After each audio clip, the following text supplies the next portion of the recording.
We're here in Nairobi's Kibera slum, which is an opposition stronghold. Many here vowed to boycott the vote, and things are getting increasingly tense here as clashes with the police ramp up. Just a few minutes ago, several hours after the polls opened, there were buses full of ballot boxes that were delivered here to this polling station to try and open it. They were escorted by a heavy military escort. At the same time, opposition supporters who were asked by Raila Odinga yesterday both to boycott the vote but also to remain nonviolent are attempting to prevent the polling station from being opened, throwing rocks, and they're being met with a really heavy show of force from the police who are trying to push them back into the neighborhood. So that's the situation here in this opposition stronghold in Nairobi. Elsewhere across the country, we're getting reports of similar environments in opposition strongholds like the western city of Kisumu.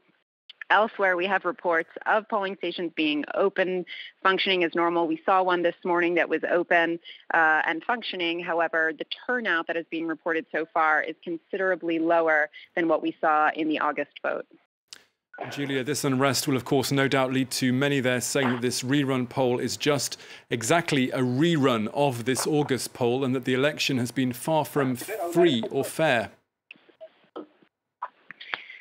Exactly. There are already reports that if certain polling stations don't open, there will be a contested election. Indeed, each constituency has to open and have votes taking place in order for the election to be deemed legitimate. In addition, yesterday already we were seeing some legal irregularities at the High Court, at the Supreme Court, that the opposition has said they intend to use in their fight to possibly overturn this election, and also just in their ongoing fight to hold what Odinga says has to be a new, free and fair election after the Electoral Commission has had some time to make reforms. So he vows that today is the beginning, that he'll continue to fight on to that end.